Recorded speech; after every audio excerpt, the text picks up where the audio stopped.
Oi, gente, tudo bem? Vamos para mais uma aula de português. Hoje, linguagem verbal e não verbal. Mas antes da gente começar, é preciso entender que a comunicação, que a gente está falando de linguagem, para existir, é preciso pelo menos duas pessoas. Quem vai emitir a mensagem, quem vai enviar a mensagem e alguém que receba essa mensagem, tá? Eu queria que vocês prestassem atenção que os tipos de linguagem que eu vou apresentar hoje é bem comum serem utilizados simultaneamente, a linguagem verbal e a linguagem não verbal, tá? Mas eu vou explicar para vocês o que é cada uma individualmente e vocês vão perceber como elas são utilizadas no dia a dia, certo? Então a linguagem não verbal, como o próprio nome já diz, é o uso da palavra, certo? Essas palavras elas podem ser escritas ou faladas.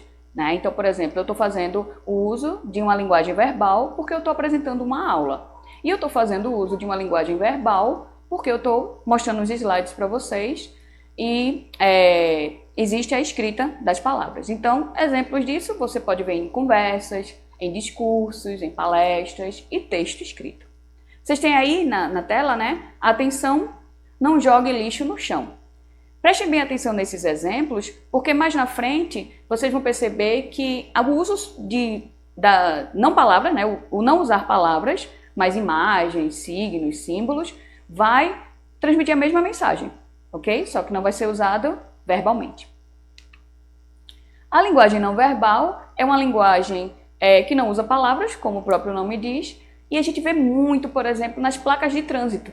Então você tem uns sinais, você tem os desenhos, você tem algo que indique que você não pode virar à direita, que você precisa seguir em frente, que você não pode estacionar, Os gestos, Então enquanto eu falo aqui, eu também tenho uma linguagem não verbal, que é a linguagem do meu corpo, Falando de linguagem de corpo, você tem a dança, que é uma linguagem não verbal, então você consegue passar uma mensagem para quem está vendo a dança, mas você não utiliza palavras, seja elas orais, palavras oralizadas ou escritas. E tem na tela o símbolo do não fumar, Então não há uma necessidade de você escrever a palavra, as palavras não fume, mas simplesmente você coloca essa imagem, de um cigarro aceso com uma lista cortada e você já entende, opa, ali é proibido fumar.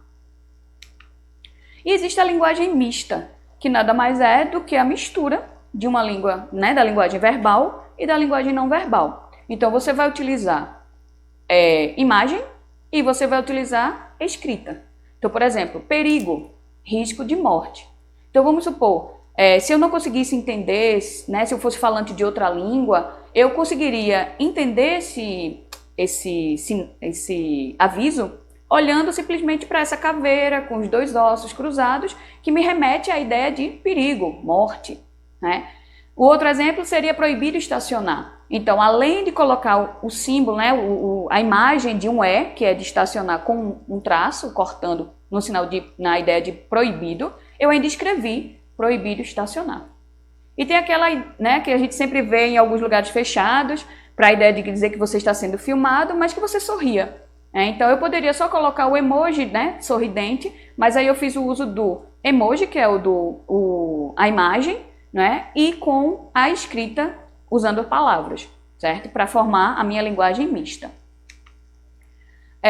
Outro exemplo, de linguagem não verbal é a língua brasileira de sinais, Libras. Então o que é que acontece? Não há uma necessidade da fala, da verbalização ou da escrita, mas essa comunicação, essa língua acontece por meio de sinais, por meio de palavras, entre aspas, utilizando os sinais. Eu trouxe para vocês umas questões e eu queria que vocês prestassem atenção que no Enem, faz muito uso de fotografia, muito uso de propaganda, Então é preciso saber a ideia dessa linguagem verbal e dessa linguagem não verbal. Então eu trouxe para vocês uma questão que tem ali, a imagem diz assim, açúcar, e faz a menção de um corpo, como a barriga, e depois dá a ideia de que você não deve usar muito açúcar, porque vai aumentar o peso, vai trazer todo o problema. E aí vamos ver o porquê dessa imagem, porquê dessa linguagem mista, fazendo parte, usando a palavra açúcar de forma escrita e o corpo, né, num pacote de açúcar, certo? Essa imagem. Então, o texto é uma propaganda de um adoçante que tem o seguinte mote: mude sua embalagem. A estratégia que o autor utiliza para o convencimento do leitor se baseia no recurso expressivo, verbais e não verbais. Então, ele está usando essa linguagem verbal e não verbal para quê? Letra A, para ridicularizar a forma física do possível cliente do produto anunciado, aconselhando a uma busca de mudanças estéticas.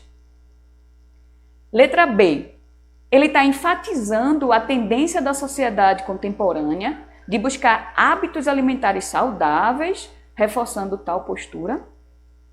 Letra C, ele quer criticar o consumo excessivo de produtos industrializados por parte da população, propondo a redução desse consumo, que seria, no caso, o açúcar. Letra D, ele quer associar o vocábulo açúcar à imagem do corpo fora de forma, sugerindo a substituição desse produto pelo adoçante. Porque ali no cantinho da imagem tem a mesma embalagem, só que mais fininha, dando a ideia de que fosse um adoçante, né? A embalagem do adoçante. E a letra E, relacionar a imagem do saco de açúcar a um corpo humano que não desenvolve atividades físicas, incentivando a prática esportiva. Então, a letra D seria a resposta, porque associou a palavra açúcar, né, a um corpo fora de forma, e ele sugere, como propaganda, que você faça o uso do adoçante para que isso não aconteça. E até mesmo no próprio enunciado já dizia que era uma propaganda de adoçante, então já podia direcionar a nossa resposta, tá? Vamos para outra questão. Então diz assim, nessa questão tem o texto 1 e o texto 2. O texto 1 e o texto 2 são linguagens não verbais, ou seja, imagens, desenhos, não tem nada escrito na imagem. E aí é um grafite, né? Então ele diz o seguinte: o grafite contemporâneo, considerado em alguns momentos como uma arte marginal, tem sido comparado a pinturas murais de várias épocas e às escritas pré-históricas. Observando as imagens, né, que foram apresentadas, é possível reconhecer elementos comuns entre os tipos de pinturas murais, tais como. Então a questão é que você analise as imagens sem auxílio de palavra, né? Então você vai ter aqui um domínio de linguagem não verbal. A letra A diz o seguinte: a preferência por tintas naturais em razão de seu efeito estético. Letra B, a inovação na técnica de pintura rompendo com modelos estabelecidos. A letra C, o registro do pensamento e das crenças das sociedades em várias épocas. Letra D, a repetição dos temas e a restrição de uso pelas classes dominantes.